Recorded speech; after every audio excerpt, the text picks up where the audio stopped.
Այսօր մեր հյուրն են համահայկական բնապահպանական ճակատի խորհրդի անդամներ Երիան Ներսիսյանը, Լևոն Ռալստյանը և Աննա Աղլամազյանը։ Մենք խոսելու ենք Հայաստանի կոտրվող ողնաշարը փաստագրական տեսաֆիլմի մասին, որը որ հանդիպել է որոշակի արգելքների տարբեր բուհերում ցուցադրելու հետ կապված։ Ես կխնդրեի եղի այդ չգիտեմ ձեզնից ով կսկսի, նախ ներկայացնել մի փոքր ֆիլմը, խոսենք այդ արգելքների մասին, հետո խոսենք ավելի լուրջ թեմաների մասին, ֆիլմում բարձրացված հարցերի և դրանց հնարավոր լուծումների մասին։ Համեցեք։ Բարև ձեզ, շատ կարճ ներկայացնեմ ֆիլմը, ուրեմն մենք հետազոտություն որպես այցելություն գնացել ենք Սյունիք, շատերին թվում է, որ երբ խոսում են բնապահպանությունից, այդ խնդիրներից, իրանք շատ բան գիտեն, տեղյակ են, մենք էլ ենք կարծում, որ մենք էլ շատ բան գիտենք, տեղյակ ենք, երբ որ այցելեցինք, աչքով տեսանք այդ ամեն ինչը, ագամայից ծնվեց այդ միտքը, որ պետք է այս ամեն ինչը նկարահանվի, թեւուզ մենք պատրաստ չէինք եւ սարքավորումներով եւ ամեն ինչով, որ այսինքն այդ նկարահանումը ավելի ճիշտ, պրոֆեսիոնալ որակի արվի, բայց ինչ կա, այդ պետք է նկարահանվեր, որ հասցվի ժողովրդին այդ կենդանի պատկերը, այն ինչ կատարվում է Սյունիքում, որովհետև իրականում այդպես է, այսինքն այն ինչ որ դու աչքով ես տեսնում, դա շատ տարբեր է, քան այն ինչ որ դու գիտես կամ լսել ես, ինչ է ոչամբարը, հանքը եւ այլն եւ այլն, երբ որ դու հայտնվում ես այդ տարածքում, դրի այլ զգացմունք է, այլ բան է։ Բառացի 5 օր մնացինք մենք Սյունիքում, մեզ շատ կարևոր փաստ պիտի նշեմ, որը մի քանի անգամ անդրադարձել ենք դրա մասին, լիքը մարդիկ, ովքեր ապրում են Սյունիքում, տաքսու վարորդներ օրինակ, մեզ անվճար քշել են, որտեղ պետք է, որովհետև իրանք հասկացել են, որ մենք ուզում ենք իրանց ցավացնող հարցը հանրայնացնել։ Քաջարանում մարդիկ մեզ իրանց տանը պահեցին, կերակրեցին, տակ, որ մենք էլի իրանց խնդիրը հանրայնացնենք։ Այսինքն սա գտի խոսում է այդ փաստի մասին, որ Սյունիքի ժողովրդի աղետի, ցավի մասին ոչ մեկ չի բարձրացնում։ Ամեն դեպքում ստացվեց այս դեսանյութը, որը հիմա արդեն այսօր համացանցում է տեղադրված։ Կարճ անդրադառնամ նյութը առաջի անգամ, երբ որ մենք Մոսկվայի տանը հանրային ցուցադրություն կազմակերպեցինք, դրանից հետո անմիջապես գնացինք Ամերիկա, հրավեր կար Ամերիկայում այդ ֆիլմը ցուցադրվելու, դրա մասին անդրադառնա իմ գործընկերը, բայց ես անդրադառնամ այդ ձեր ասած արգելքների մասին, երբ որ վերադարձանք Ամերիկայից, մեր գլխավոր թիրախը, կոպիտ ասած, երիտասարդությունն է եւ իրազեկել ժողովրդին այս խնդիրները։ Առաջ ցուցադրությունը տեղի ունեցավ Դատերական ինստիտուտում, որը բավականին լուրջ արձագանք առաջացրեց երիտասարդների մոտ։ Դահլիճը մոտ 250 հոգի կար մարդ, արդեն 20-30 հոգի շատ ակտիվ,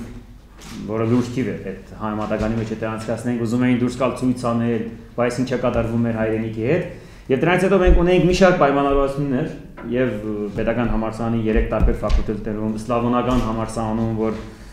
մեզ խոստացել էին պետք է ցույց տրվի, Կառավարման ակադեմիայում, Սինոպսիսում, մի խոսքով բոլորը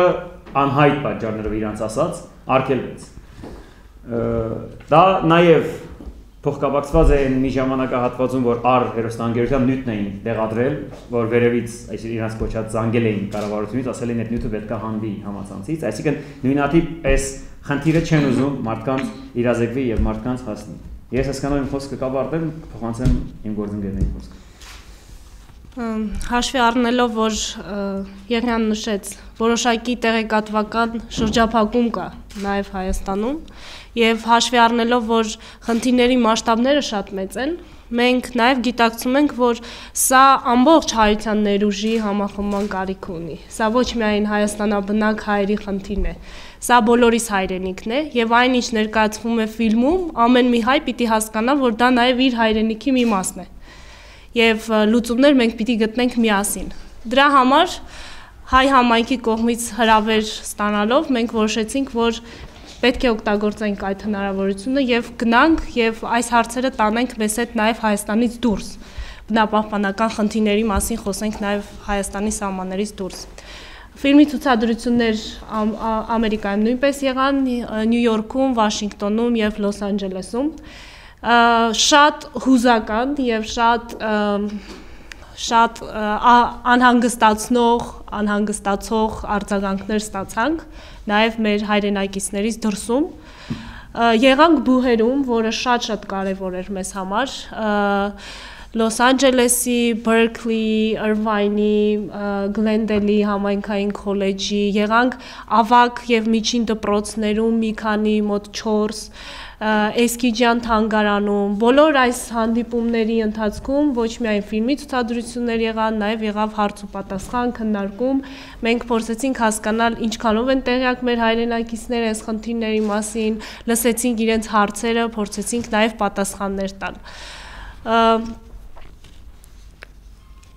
Իհարկե հայ համայնքի եւ ընդհանրապես աշխարհում ապրող հայության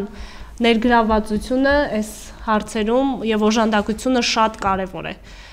բայց ելի մեխը մնում է Հայաստանը եւ մեխը մնում է Հայաստանում ապրող երիտասարդությունը եւ ճիշտ է մենք ներկայացնում ենք Հայաստանի պատկերը, կոչ ենք անում ոտքի կանգնելու եւ պայքարելու, բայց ամեն դեպքում նույնիսկ եթե որևէ մեկը դրսից կամ չգա եւ չկանգնի, մենք միևնույն է շարունակելու ենք պայքարը։ Ամեն դեպքում տեղեկացնում ենք, իրազեկում ենք եւ կոչ ենք անում զգալու, որ այս քո հայրենիքն է։ Եվ վաղը, եթե Հայաստանը չլինի, դու էլ ոչ մեկ ես արդեն Հայաստանից դուրս։ Սա բոլորիս տունն է։ Հիմնական անհանգստություններից հետաքրքիր է հայերի այն էր, որ իսկ ինչ են անում պետական մարմինները, միթե նրանք չգիտեն, թե ինչ է կատարվում։ Պետական մարմինների հետ մեր այսքան ժամանակվա շփումների,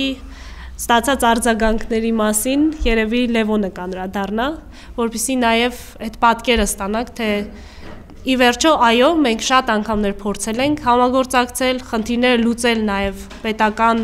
պաշտոնյաների հետ համագործակցության միջոցով, բայց մինչև այսօր ունենք խնդիրներ։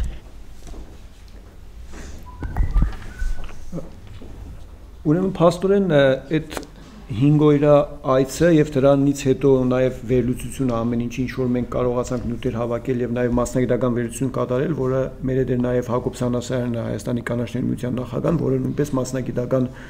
իր վերլուծությունները անում եւ նույնպես հոդվածներ է տպել դրանից հետո ընդհանուր վերլուծություն անելուց ուրեմն մենք երբ որ այդ արդյունքները տարբեր տեսակի առաջարկներով կամ փաստերով ներկայացրեցինք համապատասխան պետական մարմիններին մի անգամ եւս այդ հարցի պատասխանը պարզվեց որ իրականում կամ ցանկություն չկա ըստ էության ցանկություն չկա ինչ որ գործողություններ անել կամ ցանկություն կա բայց շատ այնքան խորն է թաքնված որ ինքը չի արտահայտվում ոչ մի ձև որտեղ այն ակնհայտ փաստերը, որ մենք ներկայացրեցինք, թե ինչ օրնախախտումներ ա կատարվում, ինչ, ասենք շրջակա միջավայրի վրա ինչ վնասներ ա ազդեցություն է թողնում, ինչ աղտոտում է կատարվում եւ դրանք ուղղակի ըստ էության իրանք անտեսվեցին այդ հարցերը ու դուրս է գալիս, որ այս մի տարին, որ մենք այդ հարցով հիմնականում զբաղվեցինք, մեկ անգամ եւս մեզ ստիպեց գալեն եզրակացության, որ շատ լուրջ համակարգային փոփոխությունների կարիք ունենք այս ոլորտում եւ մնացած բոլոր ոլորտներում նույնպես բայց քանի որ համակարգը ինքը չի ուզում փոխվի փաստը է ցույց տալիս մենք էլ չենք կարող ներդրվել համակարգի մեջ որպեսզի փոխենք համակարգը ներսից հա դա էլ անհնար է փաստորեն դա համար մնում է մի տարբերակ որ պետք է հստակ քայլեր արդեն մշակել հստակ գործողություններ հստակ գործնեության ինչ որ ուղղություններ որոնք բերեն ինչ որ արդյունքների կոնկրետ դրա համար կօգտագործենք եւ տեղի բնակչության եւ սփյուռքի եղած ներուժը առաջի քայլը դա իրազեկումն է ինչպես ընկերները նշեցին իմ ընկերները ես էլ կրկնեմ առաջինը իրազեկումն է իրազեկումից հետո մենք հիմա հասնելու ենք երկրորդ փուլին այսինքն ինչ ենք մենք առաջարկում առաջարկները ըստ էության ֆիլմում կան կարճ ներկայացված առաջարկները բայց հիմա պետք է մենք կոնկրետ քայլերով արդեն ներկայացնենք այն առաջարկները ու այն գործողությունները որ կարելի անել այդ իրավիճակից դուրս գալու համար իսկ այն որ իրավիճակը իսկապես աղետալի է դա պարզ կտեսնեք տեսաֆիլմում եւ ուղղակի եթե ցանկություն ունեցողները ուսումնասիրեն ամեն ինչը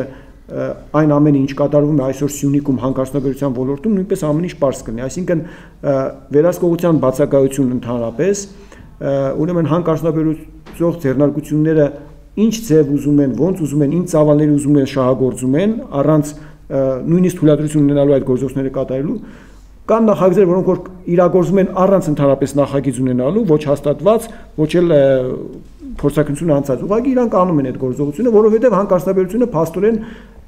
ինքը ըստ էության գտնվում է օրենքից դուրս։ Բնականաբար ոչ մեկը չի մտածում ոչ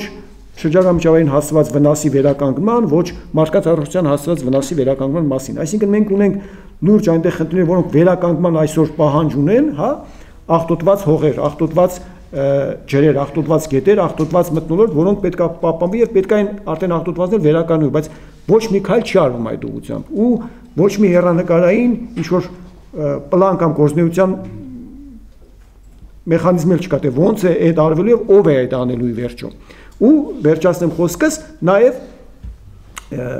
շատ կարևոր հարց, որը ֆիլմում բարձրացվում է, մի անգամ ես ուղղակի կրկնեմ, հանքարդյունաբերությունը ըստ էության այսօր համարվելով առաջատար ճյուղերից մեկը Հայաստանի Հանրապետության, այն իմաստով որ ինքը շարժիչն է, այսպես ասած կառավարության հռչակած ծրագրի մեջ,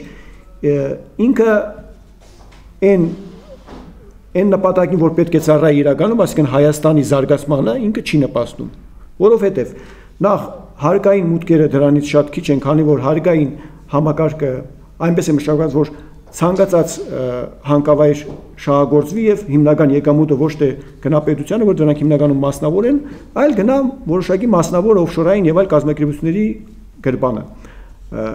Չկա ուրեմն այն հարկային համակարգը, որը կստիպի, որ մեր պետությանը շաբերի այդ գործողությունը, առանց այդ գործողությունը, նույնիսկ եթե մենք վնասում ենք շրջակա միջավայրին։ Իսկ ինչ վերաբերում է այն շրջակա միջավայրը վնասելու, վտանգելու կամ արտանետումների համար վճարվող հարկերին, դրանք էլ այնքան փոքր ուրեմն դրույքաչափեր ունեն, որ էլի խնդիր չկա, ուզում ենք որոշակի այդ հարկերը կամ վնասելու համար տուգանքները եւ նորից շարունակում ենք այդ գործողությունը կատարել։ Այսինքն մենք չենք տեսնում այն հեռանկարային պլանը, թե 10 տարի, 20 տարի, 30 տարի հետո ինչ է լինելու Հայաստանում, Սյունիքի հետ եւ մյուս տարածաշրջանների հետ Հայաստանի։ Իսկ Սյունիքում ինչ կլինի շատ պարզ մի պատկեր, որ եթե այդ 40 հանքը, որ 11-ը արդեն շահագործվում են մետաղական եւ մնացածն էլ միասին 40 հանքը, եթե իրանք շահագործվեն, մենք ունենանք մի տարածք, որը պիտանի չի լինի ուղղակի ապրելու համար եւ կսկսվի արդեն ոչ թե սովորական արտագաղթ, այլ կսկսվի էկո արտագաղթ, այսինքն մարդը ստիպված կարտագաղթի, որտեղ ինքը ապրելու միջավայր չի ունենա։ Այս է ամբողջ խնդիրը, որը պետքա տեսնել եւ ինչ որ լուծումներ գտնել դրա համար, որին մենք պետքա արդեն երևի հաջորդ տարվա սկզբից արդեն մենք պետքա մնացած գործերը արդեն դնենք մի կողմ եւ զբաղվենք կոնկրետ այդ գործերով։ Շատ լավ։ Ես քանի որ ցավոք սրտի դուք չունեք իշխանությունների հետ, կառավարության հետ որևէ երկխոսություն, որպեսզի երկխոսության մեջ, քննարկման մեջ ինչ որ մեղադրանքներ լինեն, դուք պատասխանեք եւ այդ քննարկումից դուրս գա ճշմարտությունը, ես փորձեմ ինձ մի փոքր ուրեմն մտածելով այսպես իշխանությունների տեսակետից, փորձեմ դες որոշակի մեղադրանքներ տալ, որը կարծում եմ, որ եթե չեն էլ բարձրացանվում, ապա ունեն կուլիսներում խոսում են։ Այլ մեր բնակապահպանները իրենք չկան մարդիկ են, մի փոքրիկ թերություն են տեսնում, այդ թերությունը բարձրացնում են չգիտեմ ինչ աստիճանի, փոխանակ օգնեն մեզ լուծենք այդ թերությունը։ Այդպես է թե ոչ։ Նայեք, ես ոնց որ մեր ընկերը Լևոնը անդրադարձավ դրան, որ դուք նշեցիք ցավոք սրտի չունենք երկխոսության եզրեր, իրականում ունենք շատ դառը փորձ երկխոսության։ Երբ որ ամեն անգամ գնում ես իրանց դրան առաջ, հայտնում ես մի մեծ հսկա պատի, որ գլուխը տալիս ես այդ պատին, մենակ գլուխդ է ջարդվում։ Դրա վառ օրինակը Գեղին էր, չէ՞, ու լիքը դենց օրինակներ կարանք մենք ասել։ Այսինքն դու ինչ ասում ես, իրանք իրանց հիմնավորում են, իրանք չեն լսում։ Իրանք ունեն իրանց կարծիքը եւ վերջ։ Ոնց որ տենց է, դու ինչքան ուզես հիմնավորի, դրա համար մենք միշտ ասել ենք, փորձելուց փորձ ունենք, դառը փորձ ունենք։ Դրա համար համագարկից դուրս է այսօր։ Ելքը համագարկից դուրս է հաստատ։ Եվ այնուամենայնիվ, դուք ներկայացնում եք թերությունները Սա թերություն չի, գնել դաշտումներ բարերի, թերություն չի, սա աղետ է, սա մահացու վտանգ է, սա կաղցքեր է Հայաստանի համար, սա ուղղակի այդպես մի հատ խնդիր չէ, մի խողովակ, որ ջուր է թողնում, լավ, կարելի է սարքել այս խնդիրը, սա համակարգային մոտեցում է քո երկրին, այսինքն իրանք որոշել են դրա մասին է խոսքը։ Ուզում եմ հենց դա դուք հիմնավորեք, որովհետև ձեր ըստ երևույթին ընդդիմանում են կամ ընդդիմախոսում են իմ ձևով, չէ, ասելով այդ տիպի բաներ, որ հա, այստեղ թերություն կա, բայց այս թերությունը կարելի է ուղղել կամ այս գոստերը կամ այս նորմերը պահպանված են։ Շատ լավ, հիմա վթար է եղել ու մեր չի լինում, մի պահ ինչ-որ մի բան դուրս է արտանետում է եղել, հիմա մենք վերացնում ենք, բայց չէ որ մենք անում ենք նաև սա, այսինքն ես փորձում եմ այն դիրքերից մոտենալ հարցին, որ պիտի որդեգրել է մեր իշխանություն։ Ինչու է որդեգրել մեր իշխանությունը։ Կարծում եմ Լևոնը ճիշտ ներկայացրեց, որ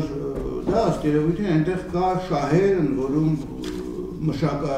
օրենսդրական մշակումներն էլ այնպիսին են, որից Հայաստանի Հանրապետությունը չի օգտվում իր ընդրեքը հանելով եւ տունավորելով շրջապատի միջավայրը։ Շատ լավ։ Իսկ ո՞րն է ձեր մոտեցումը, որը դուք ասում եք դրսից, համակարգային եւ այլն։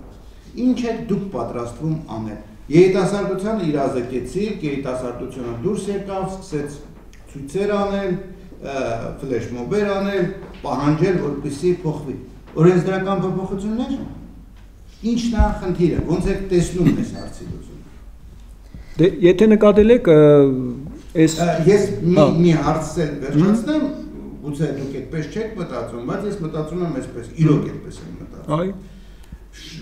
Շատ հաճախ նման հարցերը գալիս են իշխանափոխության խնդրի անգամ, որ այլ ելք չկա պիտի իշխանափոխության, բայց իմ խորին համոզմամբ,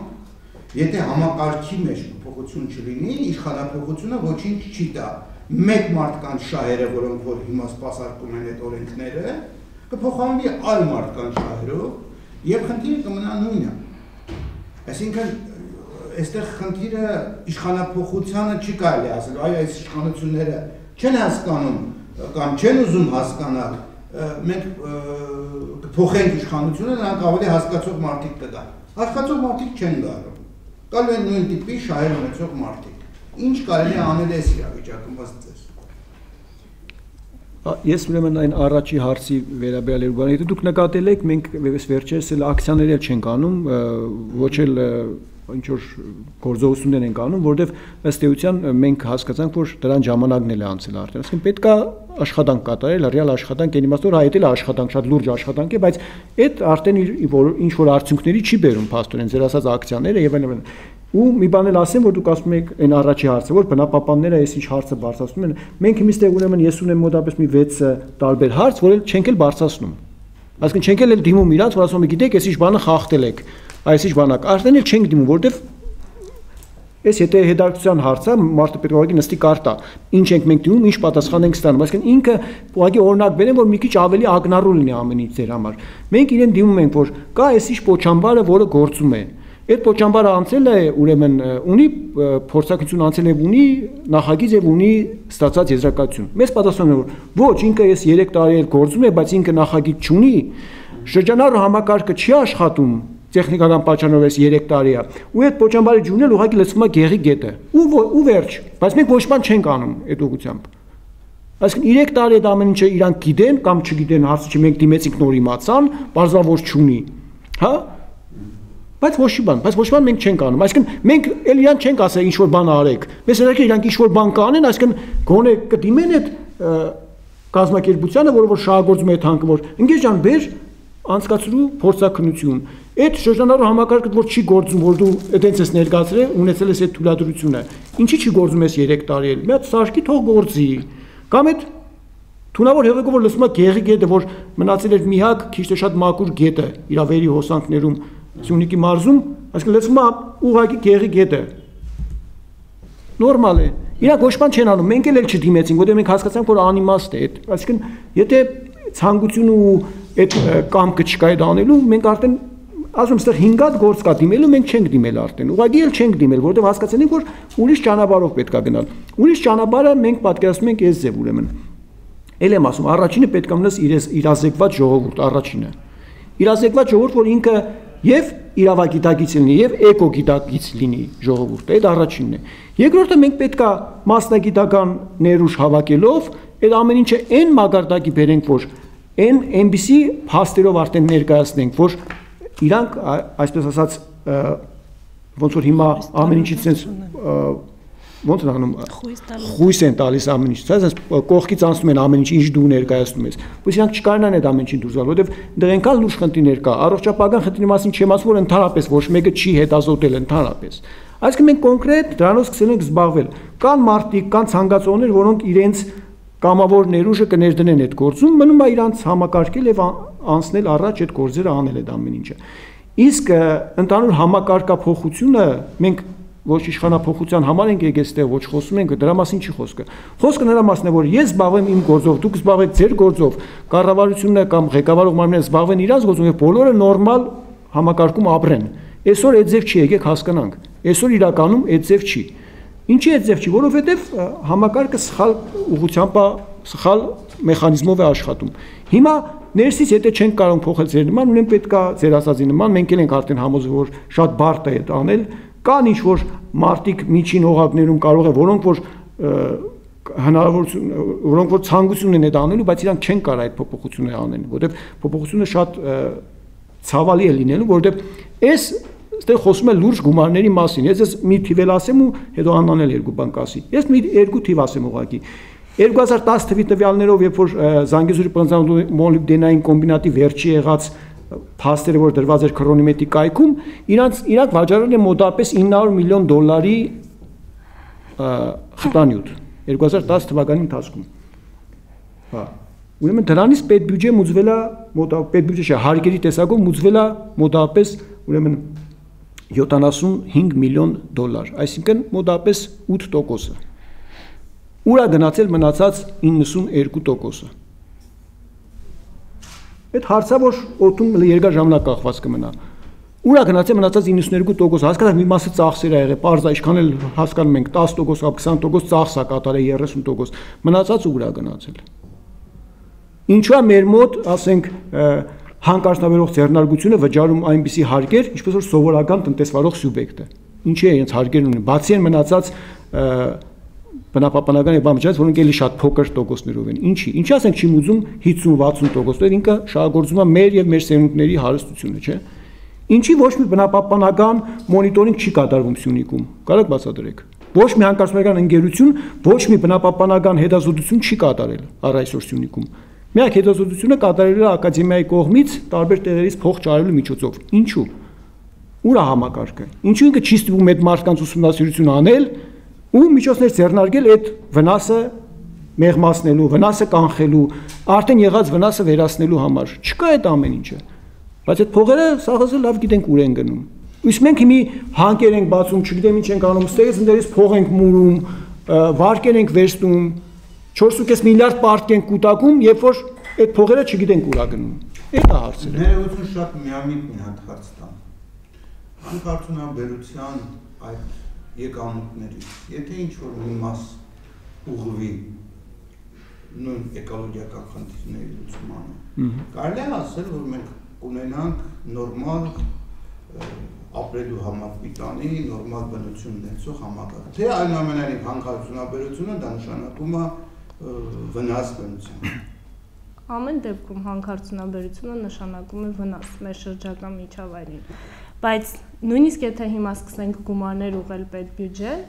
արդյունք չպետք է որ ստանանք, որովհետև մենք չունենք այդ ռազմավարական պլանը։ Մենք նույնիսկ չենք որոշել, թե քանի հանք կարող է ունենալ Հայաստանը։ Մենք ուղղակի հանքերը բացում ենք։ Մենք ունենք թիվ ամբողջ հանքարդյունաբերության մեջ եկամուտի 95%-ը մոտավորապես ապահովում են դեռևս սովետական տարիներից շահագործվող ամենամեծ հանքերը։ Մնացած 5%-ը Հայաստանում այսօր մոտավորապես 400 հանքավայր կա շահագործվող, որոնցից մոտ 25-ը մետաղական են, մնացածը ապահովում են 5%-ը։ Եվ գալիս ենք ձեր հարցին, համակարգին եւ այլն, սա ընդհանրապես բիզնես պրոյեկտ է, շատ մասնավոր մի քանի ընտանիքների եւ մարդկանց համար, եւ այս բիզնես նախագծին մեջ մտածել ինչ-որ լուրջ ռազմավարական երկարաժամկետ լուծումների մասին, ես որպես Հայաստանի Հանրապետության քաղաքացի չեմ տեսնում այդ լուծումները։ Ուրիշ հարց է, եթե ես անձամբ չեմ տեսնում, իրենցից որևէ սպասելիք չունեմ, որտեղ տեսնում եմ, որ սա ընդհանրապես բիզնես նախագիծ է, պետություն ունենալը ընդհանրապես իրենց համար բիզնես նախագիծ է։ Ուրիշ հարց է, որ մենք ոչ միայն մեր թերությունները եւ այսօրվա Հայաստանում կատարվող աղետը չենք տեսնում, մենք նույնիսկ մեր Հայաստանի լավը չգիտենք, մենք նույնիսկ մեր բնությունը չգիտենք, մենք նույնիսկ չգիտենք այն հանուն ինչի պիտի սիրենք մենք Հայաստանը ու հանուն ինչի պիտի պայքարենք։ Մենք ֆիլմը կառուցեցինք մեր մի քանի հերոսների, առանցքային հերոսների շուրջ, պատգամների շուրջ, Կոմիտասն է, Նժդեհն է, Մոնթեն է, Մաթևոսյանն է, ֆիլմը նայելուց կտեսնենք։ Իրենց շուրջ են կառուցել, ցույց տալու համար, թե որտեղից մենք պիտի սնվենք, այդ որտեղից պիտի ստանանք այդ ուժը, այդ պատգամները, որ պայքարենք, որ դուրս գանք պայքարի։ Այ դուք ասում եք իշխանափոխությամբ չի լուծվի, իհարկե չի լուծվի։ Եթե մենք գանք առանց այս մեծերի պատգամները ունենալու,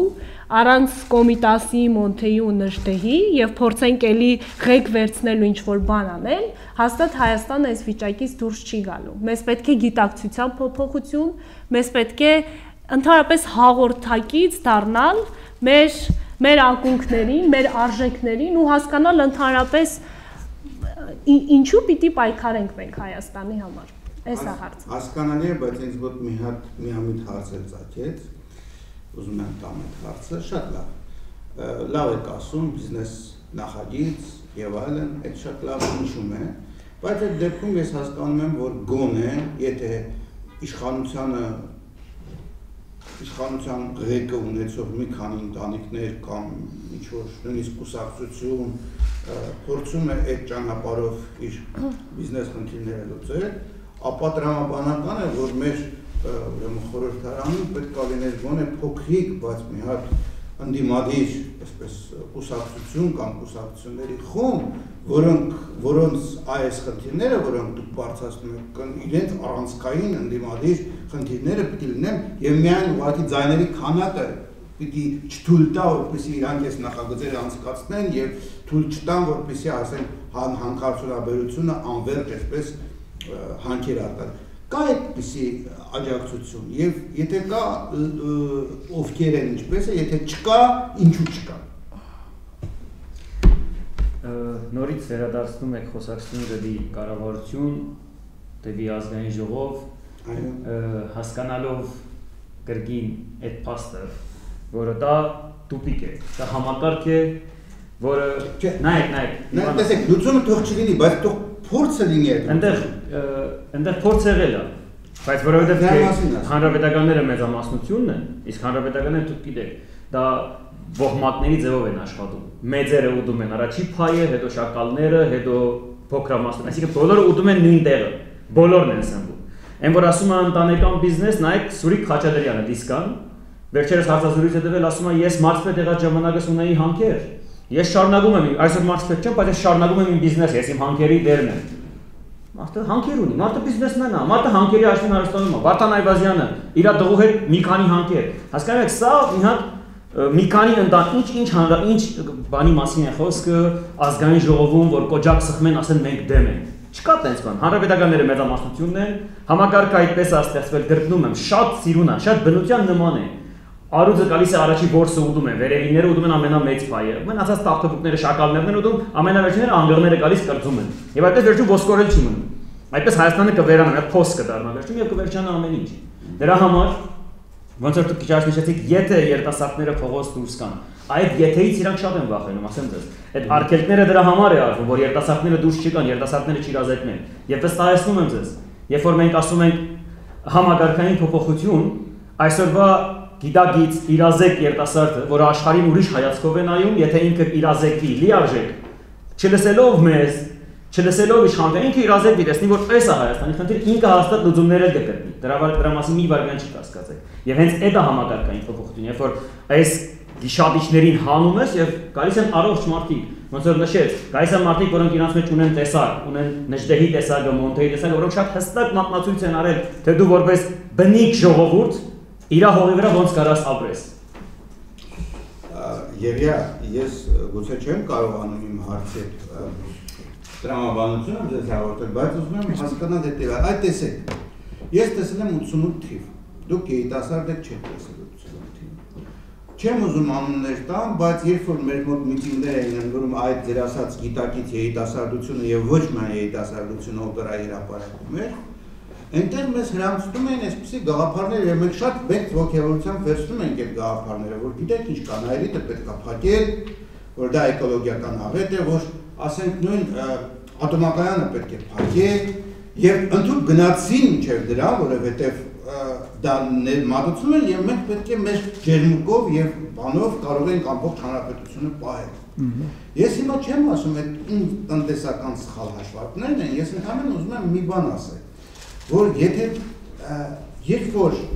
դուք ասում եք երիտասարդների ցույցերի կամ որոշակի համակարգային փոփոխությունների մասին, պետք է նաև լինի այս փաստաթղթի վրա, թե ինչ պետք է անել։ Այմ հարցը հետևյալն է, դուք գիտեք ինչ պետք է անել, որպեսզի հետո մենք խոսենք դրա մասին, թե ինչպես պետք է դա անել։ Մենք կարանք ասենք այս ոլորտում ինչ կարելի է անել։ Մենք չենք կարող ասենք համակարգի մեջ ինչ կարելի է։ Կոնկրետ բնապահպանական ոլորտում շատ պարզ է ինչ կարելի է անել։ Նախ եւ առաջ չի կարելի անել այն ինչ որ արվում է այսօր։ Էլի օրինակներ բերենք երևի որ պարզ լինի։ Հասկանալի է, բայց ես կուզենայի դուք այդ Նայրիտի հետ կապում եմ, հենց հիմա ասում եմ, ուրեմն նայեք, այն որ Նայրիտը Հայաստանում աշխատում էր ըստ էության, հա, Նայրիտ եւ շատ այլ ձեռնարկություններ, իրանք աշխատում են մենակ այն պատճառով, որ կար խորհրդային միություն է։ Եկեք էդ էլ ընդունենք, էլի ես քանի որ եղել եմ, մի քիչ տարիքով մեծ եմ, 88 թվին ես արդեն 3-րդ կուրս էի, էլի ես մասնակցել եմ այդ։ Ըստ էության ինք աշխատում էր ու շատ ձեռնարկություններ իրանք աշխատում էին այն պատճառով, որ խորհրդային միությունը կար։ Եթե խորհրդային միությունը չլիներ, իրանք Հայաստանում տնտեսապես շահավետ չէին կարող լինեին։ Եկեք էդ էլ հասկանանք։ Շատ ձեռնարկություններ, 90% ձեռնարկություններ իրանք չէին կարող լինել տնտեսապես շահավետ։ Իրանք ըստ էության միայն աշխատատեղ ստեղծելու համար էին ստեղծված, եկեք էդ էլ հասկանանք։ Տնտեսական հիմնավորված գաղափար չկար, տնտեսական հիմնավորում չկար, դրա համար ի վերջո խորհրդային միությունը քանդվավ, էդ էլ եկեք հասկանանք։ Հիմի ատոմակայանով երկու բառով ասեմ, 25 տարի ծավել անցել է ատոմակայանի այն փակելուց հետո վերաբացելուց հետո։ Հիմա ուզում ենք երկրորդ ատոմակայանը սարքենք, չէ՞, դες նախագիծ կա պլանների մեջ, ճիշտ է։ $1 միլիարդ թե ինչքան ճարենք։ Իսկ ինչի ոչ մեկը չի մտածել մի հատ արևային մի քանի հատ էլեկտրակայան սփա, այդ նույն գումարով որ ատոմակայան ուզում սարքեն։ Հասկանալի է, ճիշտ եք ասում, դա հենց այնա ինչ։ Ինչի չկա այդ ծրագիրը։ Ինչի չկա։ Ինչի չկա, կարակ բացատրեք։ Ինչի են որոշել որ 330 հատ փոքր հեկ պետք է կառուցել, բայց ոչ մի հատ արևային էլեկտրակայան պետք չի կառուցել, ոչ մի հատ հողմային էլեկտրակայան պետք չի կառուցել։ Ո՞վ է այդ որոշել։ Եկեք հասկանանք, կամ ով է որոշել որ Արարատյան դաշտից օրերգա ջերը կարելի է օգտագործել ինչքան ուզում ենք։ Էլ ինչ օրինակ բերեմ, ով որոշել որ Սևանում կարելի է բերել ձկնաբուծարան բացել ու 50,000 տոննա ձուկ որոշել արտադրել։ Դուք հասկանում եք այդ ինչ է։ Այդ նույն եկանք այն վիճակին ինչ որ 60-ական դաշտում մենք թքեցինք էլի բնության վրա, ասենք մենք քեզից բարձրենք, ինչ ուզենք կանենք, այդեն չի լինում։ Այդեն չի լինում, մեզ արտեզյան ջրերի ավազանը վերականգնել համարյա անհնար ալնելու։ Մի ուզում են Սևանից շատ ջուր բաց թողեն, որովհետեւ այդ իրանց օգտագործածը տղեկի ձկնաբուծարանների օգտագործածը հետ լցնեն տեղը, դες բան չի լինում ժողովուրդ, դու բնության տեղը չես կարա հետ լցնես։ Այդ էլ հատուկ են անում, որովհետեւ Սևանի մակարդակը չբարձրանա, իրանց օբյեկտները չմնա տակ։ Ախր եկեք հասկանանք էլի բառերը իրանց անուններով ասենք։ Ասենք, էլի էլ որը ասեմ, ախր հասկանանք, այդ մենք 88 թիվը հիշելով պետք չի մենակ հիշել Նայրիտն ու ինչը, Նայրիտն ու ատոմակայանը։ Եկեք այդ չհիշենք մենակ։ Մենք հիշենք որ կար ազգային գաղափարախոսություն, կար ազգային գաղափարություն, կար իդեա, որի հետևից ժողովուրդը գնաց։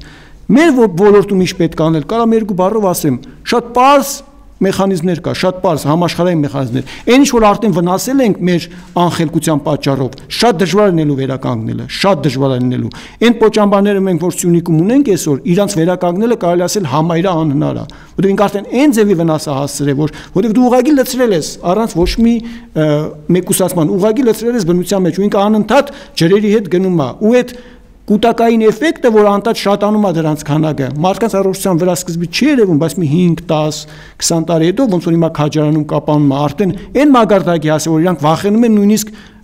մոտենան դրան, որովհետև եթե մոտենան դեռ լուրջ խնդիրներ կպարզվեն։ Ու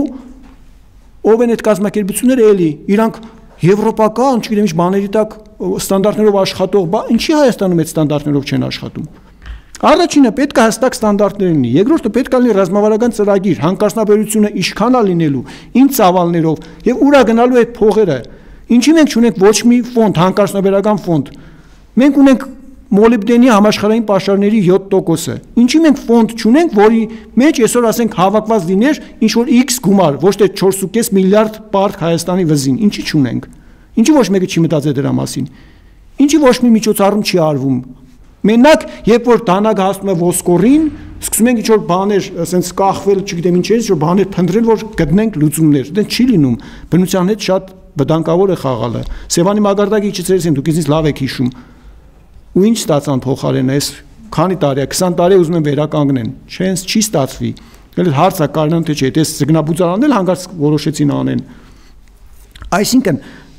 ճանապարհները կա շատ հեշտ է իրականում։ Միջազգային փորձն էլ կամ բայց միջազգային փորձից պետք է վերցնել լավը, ոչ թե մենակ վատը։ Էդ է սաղարցը։ Մեր մոտ չգիտես ինչի մենակ վերցնում է այն ինչ որ վատ օրինակները, չգիտես ինչի միջազգային փորձից։ Շատ լավ, ես հեսա հարցը տամ, համեցեք։ Իրանք շատ լավ է, գրքով ներկայացումը, բայց կառավարությունը կրկելով չկարելի խոսալ։ Դուք այդ լավ է իրազեկման համար։ Դուք մի քանի անգամ նշեցիք փորձաքննություն։ Կոմիսիա, հա։ Չէ, կոմիսիա չի ինքստեցան։ Նու ինքը փորձաքննությունը ինչի հիմա վրա ինքը փորձաքննում, ինչ երաշխիք կա, որ դրա փորձաքննությունը ձեզ օգուտ կտա։ Իրանք չունեն ինչ որ փաստաթղթեր, որոնք կասեն, որ այս փաստաթղթի համաձայն ես պահանջում եմ այս բանը կլինի։ Չէ, ունեն, իրականում ունեն, հա։ Այսինքն էկոլոգիական, բնական նորմերը մեր մոտ փաստաթղթերով ամրագրված են։ Որոշակի մասը ամրագրված են։ Եթե ամրագրված են, ու դուք տեսնում եք, որ չեն կատարում, դուք չեք կարող դիմել դատախազություն կամ ներքին գործերի որ չեք կատարում։ Այո,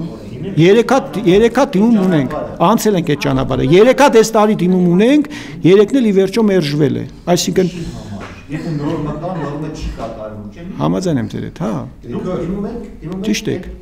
Այդ օրենքի չկատարման ուղղությամբ, որտեղ կրկոտ ֆիլմերաները լավ է։ Ահա Սյուրիկ Խաչատրյանի տղան մարդ սպանեց, այս օրենքի ազատության մեջ է։ Ինչի մասին է խոսքը, ինչ օրենք, ինչ դատարան, եթե նորմը կա, նորմը չի կատարվում։ Դե ես այս օրինակը բերեցի նորից ասեմ այդ օրինակը։ Գնացին։ Այո, չէ, եվրոպական դատարան մենք չենք կարող գնանք։ Այդ 10 տարի կտևի այդ ինչև եվրոպական դատարան գնանք։ Օրինակ, դուք Լոս Անջելես եք գնացել, ուրեմն Լոս Անջելեսի մականատես եմ եղել այդ իրավիճակին, ցեղասպանության մի քիչ տխուր է, բայց անեկդոտային բան է, չէ՞ էլի։ Ուրեմն ցեղասպանությանը նվիրված ինչ որ ֆիլմ էին ցույց տալիս, թե բաներ, խոսակցություններ գնում, որտեղ կային դպրոցականներ, որոնք բավականին բարձր տարիքի դպրոցականներ, ասենք 13-14 տարեկան երեխեք էլ կային, հայեր, որոնք որ առնչություն չեն ունեցել այդ բաների հետ ոչ մի խորհուրդ չունեն, հիմա տեսնում են, ուզում են, որ ոնց։ Եվ մեկը ասում է, մորը ասում է, մամա ասում է, իսկ ինչի իրանք չեն դիմում պոլիս։ Հա։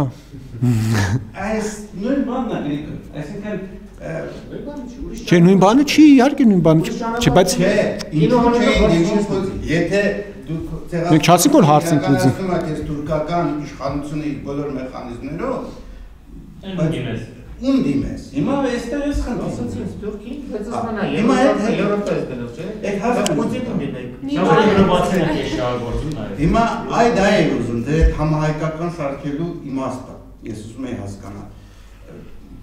Ինչ գուցե ելի մի ամիտ հարց եմ տալիս, բայց իմ պատկերացմամբ էկոլոգները այսպես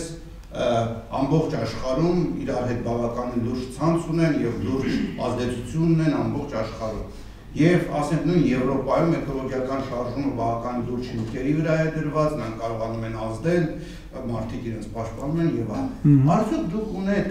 այլ երկրների կամ համաշխարհային էկոլոգիական կազմակերպությունների աջակցությունը կամ գոնե իրանց մտահոգությունը։ Օրինակ, էլի վատ օրինակ բերեմ, բայց ասենք եթե այստեղ մամուլին ասենք դեմ ինչ-որ բան է կատարվում, գուցե ազդեցություն չկա, բայց այնտեղ ասենք օրինակ Freedom House-ը կամ ասենք ինչ-որ լրատվական համաշխարհային կազմակերպությունները ասում են այ, ձեզ մոտ վատ է վիճակը։ Ունեք դուք նման ինչ-որ կապեր։ Տեսեք, մեր կարծիքով խնդիրների լուծումը հենց հայությունից է գալու։ Մենք ենք մեր խնդիրները լուծելու։ Ի վերջո լուծումները մենք պիտի գտնենք։ Հիմա այս պահի դրությամբ տարբեր երկրներում աշխարհի ռենեսանս հայկական վերածնունդ շարժում կա այդպիսին, մոտավորապես 8-9 երկրում իրանք արդեն մասնաճյուղեր ունեն։ Երբ որ մենք լոսում ենք, մենք նաև շատ սերտ իրանց հետ ենք համագործակցել, ռենեսանսի անդամներից մեկը Սյուզին նաև այստեղ էր ամռանը ինքը մեզ հետ եկել է, պոչամբարներ, հանկերատեսել Գառնի Գեղարդը նայելու փոխարեն։ Այսինքն իրենք sense փոքր բջիջներ են, որոնք աշխարհով մեկ փորձելու են կազմակերպվել, ինքնակազմակերպվել եւ տեղում ինչ որ հարցեր կարողանան բարձրացնել։ Հիմա քննարկում ենք նաև դրսից, որպես հայ համայնք, իրենց երկրներում գործող այս միջազգային կազմակերպությունների եւ քրոլիմետներ, դինոգոլներ եւ այլն, ինչպես կարող են իրանք տեղում ազդել սրանց վրա եւ կարողանան պահանջել, որպեսզի իրենց գոնե հռչակած ստանդարտներով աշխատեն Հայաստանում։ Իսկ ինչ վերաբերում է եվրոպական դատարաններին, միջազգային կառույցներին եւ այլն, եկեք չմոռանանք, որ հանքարդյունաբերությունը ինքը շատ լուրջ հիմա այդ բառը օգտագործեմ երևի, մաֆիա է նաեւ։ Եվ այստեղ ոչ միայն փողի խնդիր է, այստեղ նաեւ պաշարների խնդիր է։ Եվ մեծ պետությունները նաև պաշարներն են տանում։ Իրանք մերպես հիմար չեն, իրանք հասկանում են, որ փող միշտ լինելու է, բայց ոսկին, պղինձը, մոլիբդենը, պաշարներ են, ջուրը, քաղցրահամ, դրանք մի օր կարող են վերջանալ եւ կուտակում են պաշարները եւ ձևերը արդեն այդքան էական չեն։ Ձևերը այո, քողարկված են շատ սիրուն գուցե բառերի, կազմակերպությունների, եսիմին շարժումների տակ, բայց իրանք պետքա պաշարը եւ իրանք տանում են։ Գնալ ում մոտ, ինչ պահանջել։ Դրա համար ես կարծում եմ, որ իմ կարծիքն է Հայաստանի հարցերը լուծելու են հայերը իրենց համախմբում։ Նման մոտեցում ունի Կիմիրսենը, Չուչխեի գաղափարը, ինքը իր սեփական ուժերի վրա, ինձ ոչ մեկը պետք չի։ Եվ մենք տեսնում ենք Հյուսիսային Կորեայի վիճակը։ Մեկ։ Երկրորդ, հիշենք ամենամեծ մատը խորհրդային միությունը։ Եվ հիշենք, որ ամբողջ խորհրդային միությունը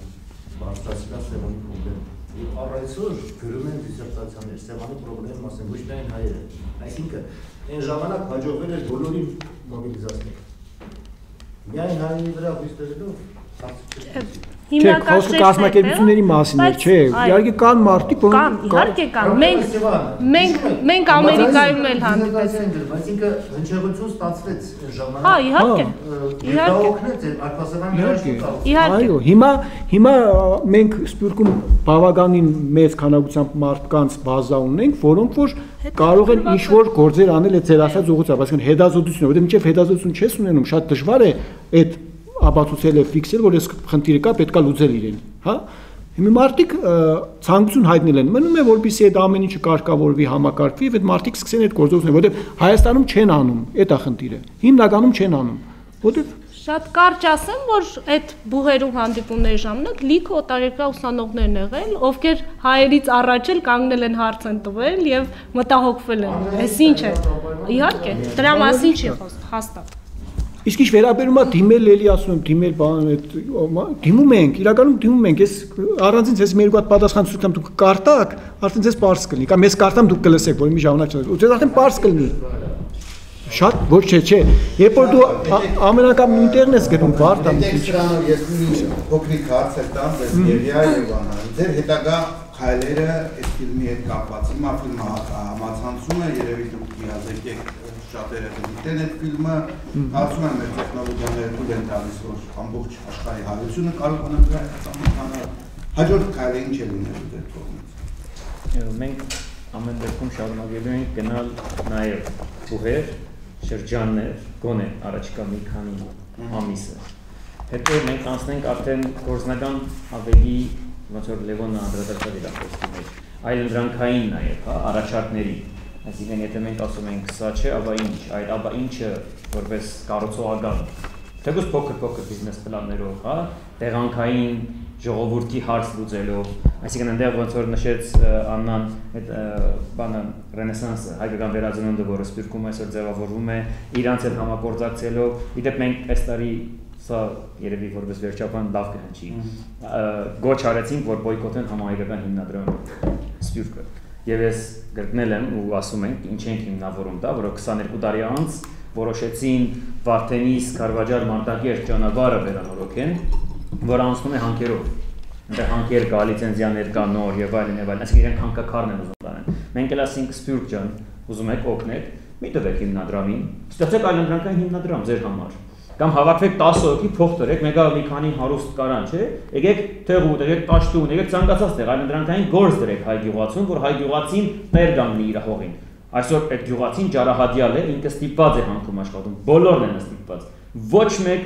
ես անձամբ խոսցրել եմ շատ տեղեր գյուղացիք, ոչ մեկ իր հաջույքով իր պապենական անդառն ու սարը կամ ջրվեժները չի քանդում։ Ստիպված է, թող Սփյուռքը համախմբվի այդպիսի, թող վերաբնակեցնեն ազատագրված տարածքները։ Այնչի այդ ճանապարհը հանկարծ որոշեց, որ իրաց համար այդքան մեծ փող չի, 30 միլիոն դոլար է, բայց այ ոնց որ Աննան նշեց մաֆիան, դա էլ է ուզում համահայկական հիմնադրամի անվան տակ վերականգնել այդ ճանապարհը։